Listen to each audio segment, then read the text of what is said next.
absolutely unacceptable. An arrest made in the murder of a local bar owner killed execution style. How authorities tracked the suspect down. It was a violent night in Chicago. 2 separate shootings near the west side. What we know about them.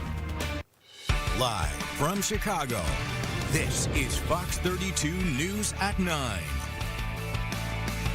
And we thank you for joining us tonight. I'm Scott Schneider. I'm Dawn Hasbrook. First, breaking news tonight as we are learning about a flurry of police activity. This happened in the Austin neighborhood just before 7 tonight. You can see police tape is up along with evidence markers on the ground. We're working to learn what happened and bring you an update when more information is available. A deadly shooting happened outside of White Castle on Roosevelt Road. 2 men were killed today, a third injured. Leslie Moreno joins us live now with the latest. Leslie. Hey guys, good evening. Yeah, it was a chaotic scene here today. Some people telling us they heard nearly 30 gunshots earlier this afternoon, and tonight the manhunt continues for those 3 alleged suspects. Shots fired Western Roosevelt and Western got also calling in. Tonight, 2 men are dead and a third person is in the hospital following a violent attack at this White Castle on Roosevelt Road. We got one down in the White Castle parking lot as well. Police say 3 men were sitting inside the silver vehicle in the parking lot when they were approached by 3 armed men. Had a male wearing a mask and gloves, shot another male 4 times, got into a 4-door white car and left. Detectives say the suspect shot into the vehicle. That's when the car caught on fire. Over here, there's a car on fire. The fire was captured by people driving along Roosevelt Road just after 1 this evening. Oh my God. Oh God, the smoke. Oh, the smoke is so bad, y'all. A 35-year-old was pronounced dead at the scene. A 48-year-old was taken to Mount Sinai Hospital where he later died. The third victim, a 44-year-old man, was shot in the back and taken to Stroger Hospital.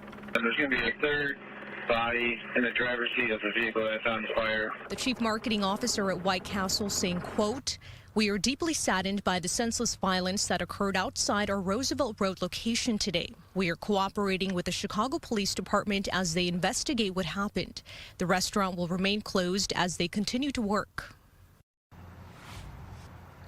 Officials say that third victim that was rushed to the hospital appears to be in good condition as of this evening. No arrests have been made. If anyone out there has any information, you're urged to call police right away. For now, reporting live here near the west side, Leslie Moreno, Fox Chicago. A 34-year-old woman is dead after a shooting inside the Wood Street parking garage. Police say Shawnquinise Kimbrough was visiting UI Health for an appointment this afternoon and parked inside the garage. Police believe it may be related to a domestic dispute. No word on suspects as police continue to investigate. A 24-hour manhunt for the suspect believed to have killed a bar owner in Moments, ending this afternoon in Hammond. The victim, a young mom, brutally shot during an armed robbery at her business. Casey Cronus has the heartbreaking story. The Kankakee County Sheriff tells us Courtney Drysdale handed over the money she was asked for, but was still shot and killed. Officials then launched a multi-agency investigation and manhunt for the suspect, including help from the FBI and the U.S. Marshal Service. The brutal murder of a beloved bar owner in Moments has sent shockwaves through the rural community. Courtney was deeply loved, not only by her family and her young daughter, but also by the many patrons and friends whose lives she touched. Courtney Drysdale, who was 30 years old, was going about her normal routine Monday, getting ready to open her business, a bar called The Line. It's located on Illinois Route 114, just steps from the Indiana border. But around 11 a.m., Kankakee County Sheriff Mike Downey says this man showed up, wearing a neon yellow safety jacket and carrying a clipboard. Police say he demanded money from the register before pulling the trigger. Despite her cooperation, the suspect shot her twice, execution style, before fleeing the scene. No one else was inside the bar at the time of the incident. Before leaving, the suspect attempted to remove what he believed to be a digital recording device from the wall. However, investigators have recovered video evidence. In addition to clear images of the suspect, surveillance video also captured him fleeing east toward Indiana. That's where a team of task force members and police officers ultimately tracked him down, identifying him as 47-year-old Julius Burks Jr. He was taken into custody in the 6400 block of Rhode Island Avenue in Hammond as he was leaving his home. This senseless act of violence has profoundly impacted our community, and we are fully committed to bringing the person responsible to justice. Now, Courtney's loved ones, including friend and colleague Haley Gershon, are remembering the light that she brought to their lives. Her smile lit up the whole place, you know. Everyone felt good around her. It feels like almost like a little bit of a weight lifted off my shoulder that, you know, she's going to get some type of justice, her family's going to get justice, that someone's going to get what they deserve for taking a beautiful soul like hers. Officials also say tips from the community help them track Burks and lead to a quick arrest. He is being held in Indiana and will soon be transferred to Illinois, where he is facing charges. Reporting in Moments, Casey Cronus, Fox Chicago. Other news are following tonight. A grand jury has indicted Adam Beckerink on murder charges. He was extradited from Michigan last month to face murder charges in the death of his wife, Caitlin Tracy, in 2024. She was found dead at the bottom of a stairwell of a South Loop high-rise. Prosecutors say Beckerink threw her down the stairs. He's due back in court February 19th. Tonight, investigators looking into the cause of a massive blaze at an apartment complex. This fire broke out this afternoon near the corner of South Calumet Avenue and East 79th. Sky Fox capturing crews as they battled the blaze. You can see just how big that fire got.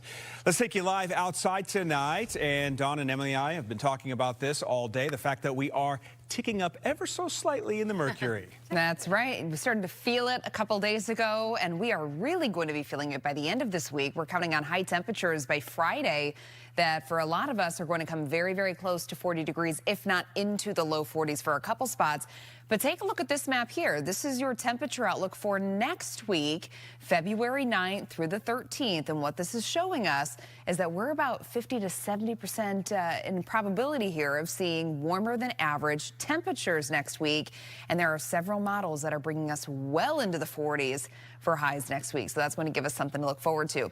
Your temperatures right now sitting in the teens and 20s. Tonight we are dropping down into the mid-teens for a lot of us. Could be a little bit closer to 10 degrees near the Wisconsin state line. Your weather headlines, we have above freezing temps in your forecast late this week. I will have that full forecast in your 7-day forecast coming up. Thank you, Emily. Downers Grove is banning ICE from staging their immigration operations on their properties. Council members passed the ordinance at their meeting. The measure also allows police to respond to calls from residents concerned over civil rights violations. Those for and against the ordinance spoke at the meeting tonight. This democratically elected administration is enforcing immigration law, which was democratically passed by Congress. Attempting to obstruct this effort is a subversion of democracy. You will have done the right thing. You will have stood up for the meek and defenseless. You will be upholding humanity and decency. You will be on the right side of history. And that, my friends, matters. Several other communities have passed similar measures, including in Lake Cook and other counties. Well, there are more changes to the proposed SNAP curfew in Chicago. Alderman Brian Hopkins has said this ordinance is still a work in progress, yet some teens voiced their opposition directly to council. Brett Bagansky shows you why one alderman feels they're close to making the SNAP curfew law. We have to tell our young people there's boundaries. A SNAP curfew designed to prevent street takeovers and youth violence. One example is the city's tree lighting ceremony, where multiple people got shot and a 14-year-old boy died. Taking guns out and threatening people is unacceptable behavior. There are two big changes to the proposed SNAP curfew ordinance. Number one, Chicago police would have the authority to issue a time and place order 30 minutes before it begins, as opposed to the amended 12 hours. The second big change is that the Chicago police superintendent would have to collaborate with the mayor's office. That's really the sweet spot now, is to find a consensus from both sides of this debate and for us to meet in the middle with an acceptable compromise. I think we're very very close. We're not quite there yet. I had mentioned there's some revision to the language that's being discussed right now. But if and when we get there, we will have a vote hopefully within a month. While council waits for that vote, I have friends who get together to enjoy the outdoors, to escape not just from their homes, but from their minds. some teenagers spoke against the proposal, arguing civil rights issues and police overreach. Because this kind of attire, I would go to the masjid in this. I don't always wear, like special attire. So if I'm in this attire and they question me and they don't believe me, then I'm done. Young people need more investments for our mental health and safety instead of putting all focus into how to take young people off the streets. Do you feel like the alders listened to what you and some of your friends had to say today? Well, I was looking down at them, and pretty sure half the time they weren't even really looking at the speaker. So I don't feel like they were listening. I took their concerns to Alderman Brian Hopkins, and they were telling me after council today that they still feel like they haven't been heard. We're on board with that. We're doing all kinds of things right now. So to that extent, I agree with the teens. We need to really give them instructions and support and recreational and entertainment alternatives. Where I disagree with them is that they have the right as an underage minor without an adult to take over the streets of downtown. Brett Pagansky, Fox Chicago. Well, Black History Month is just getting underway. The Field Museum highlighting the significance tonight. We take you to the event filled with performances and so much more.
This is the centennial year for the celebration of Black History Month, and the Field Museum is marking the milestone. After all, it started here. Tonight, performances were rooted in legacy, style, and soul. Music, dance, poetry, shoe fashion, taking the stage in style. The celebration called Soul to Soul, celebrating 100 years of excellence. We are celebrating the 100-year anniversary of Black History Month, which of course kicked off right here in Chicago, like all great things. This is a Field Museum Black History Month performance, part of an entire month of events. each group representing classic and contemporary Chicago traditions. Ayodele drum and dance. Some of the dancing that they'll actually be doing was inspired in West Africa. So a lot of the footwork that we do here in Chicago actually has roots in West Africa. And so we wanted to make that connection to the city. House, tap, stepping, African diasporic dance, and praise dance on display. Young scholars also honored with their elders, bridging the past, present, and future together one step at a time. Visitors also did arts and crafts and viewed the museum's collection of footwear from the Africa collections and fashion. We just wanted to bring the community together to celebrate this momentous occasion, celebrate our scholars in the city, and just uplift, connect the community, and have a great time. The museum hoping everyone walks out inspired this Black History Month. And by the way, she said they're going to have events all month and all year. Nice. To celebrate. And we are celebrating a rise in temperatures. Yeah. Let's check in with Emily as we take a live look outside. You know, it's surprising that highs in the upper 20s can feel so good, right? The last couple of days it's been feeling almost mild outside, given how cold it's been over the last week and a half to 2 weeks. Your highs today, we topped out at 29 at O'Hare, 30 at the Chicago Lakefront, 26 in Waukegan, made it to 30 in Gary, same thing in Merrillville, hit 31 in Chicago Heights, 33 in Joliet. That was one of our warmer spots today, and 29 degrees was the high temperature in Valparaiso. Now, your temps right now, we're beginning to drop into the teens, and that's kind of a sign of things to come. It's going to be a cool night for us.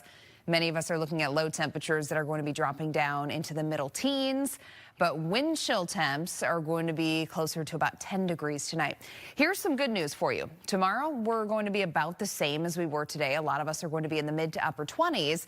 But then late this week, on Thursday, we're going to be right around the freezing mark, which, by the way, is very seasonable for this time of the year. And it's going to be the first time that we likely hit the freezing mark in Chicago in a little over 2 weeks. So it's been a while. And then by the end of this week, we're looking at highs that are going to be pretty close to 40 degrees before a slight cool down going into the weekend. But this cool down on Saturday and Sunday, it's looking like it's going to be fairly short-lived, because this is your temperature outlook from February 9th through the 13th, which is Monday through Friday of next work week. And it's looking like we are strongly favored to see above average conditions. So that's leading us into the upper 30s and 40s on a couple days next week. Satellite and radar, things look fine. We've been watching for a little bit of lake effect to develop because we have that northeasterly wind flow. So far, we haven't seen much more than just a couple snow flurries here or there. That's likely going to be the story through tonight. And then tomorrow, some of those snow showers may try to work their way into northwest Indiana as our wind direction begins to change to be out of the northwest. But still, even for those of you that end up seeing those snow showers tomorrow, I don't think we're looking at anything more than just a dusting or even just flurries coming out of all of this. So it's not going to accumulate too much. And then looking forward to Thursday, there's going to be another storm system passing largely to our north and our east, but we could be seeing at least a couple snow showers associated with that. And then again, that's on Thursday. By Friday, that's when we have those much warmer temperatures moving in. For tonight, 15 degrees for the overnight low, your 7-day forecast. Tomorrow, 27. We're in the 30s on Thursday and Friday. On Friday, we will have scattered snow showers, possibly mixing in with some sleet, maybe even a little bit of rain there too, with high temperatures close to 40. And then we'll have dry skies over the weekend with highs in the 20s. Here's a check of your weather pick of the day. And this is a gorgeous photo taken by Chris on Monday from the full snow moon. Nice. So we had a full moon just a couple nights ago. It was really stunning. All right. Yeah. Thanks, Emily. Well, a lot of moving pieces for the Bulls ahead of the NBA trade deadline. We've got a look at who's on the move. Hey everybody, Paris Schutz here in the newsroom. Coming up tonight at 10 on the Chicago Report, President Trump signs the partial government funding bill, but Congress has 10 days to agree on what to do about ICE funding. Will they come to an agreement? Plus, we debate the Illini College Republicans and the incendiary post that seemed to celebrate the murder of Alex Preddy. Should they be sanctioned, or is it First Amendment protected speech? And 3 out of 4 Chicago music venues are not profitable. The ominous signs for the future of live music in Chicago. Join us tonight at 10.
Less than 48 hours away from Thursday's NBA trade deadline, and the Bulls are already active. Yeah, they're stockpiling guards in multiple trades. So let's start with the first move.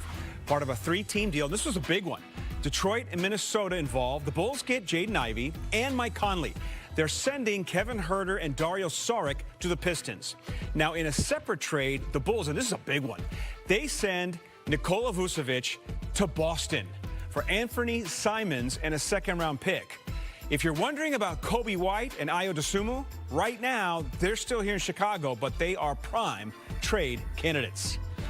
All right, the Bears' search for their new OC continues. Reports are they put in a request to interview Cardinals pass game specialist Connor Singer.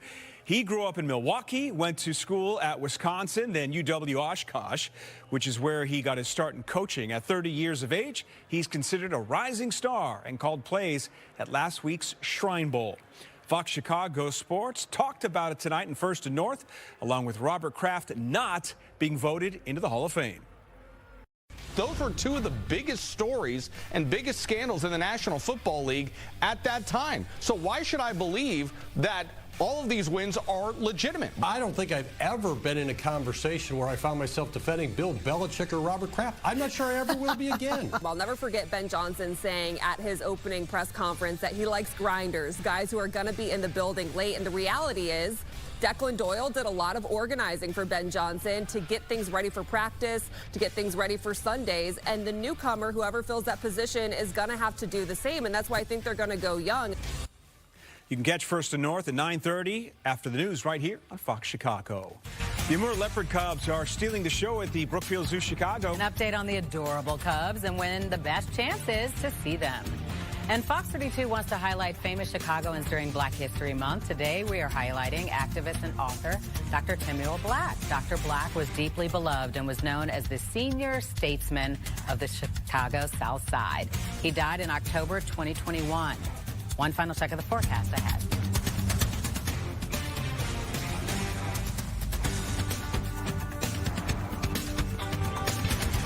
Fox 32 News.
Trending right now, the Brookfield Zoo Chicago providing an update on those adorable Amur leopard cubs. Nice. Sadie and Lacey continue to explore their outdoor habitat.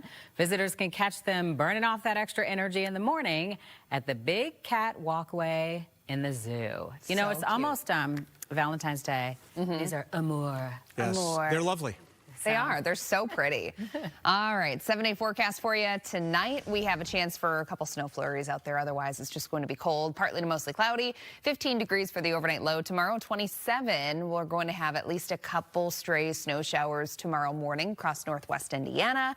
And then through the afternoon, skies are going to become partly cloudy, so we'll get a glimpse of the sun on Wednesday. Highs still below average, but not bad. 27 degrees tomorrow, 32 expected on Thursday. Friday, we're going up to near 40, but we're going to be short. I know it is going to feel like shorts weather after what we've been through.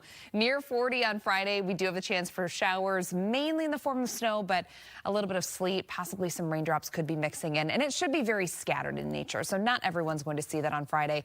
Dry skies this weekend, and then do you see early next week? We are back at it with those 30s. Not going anywhere.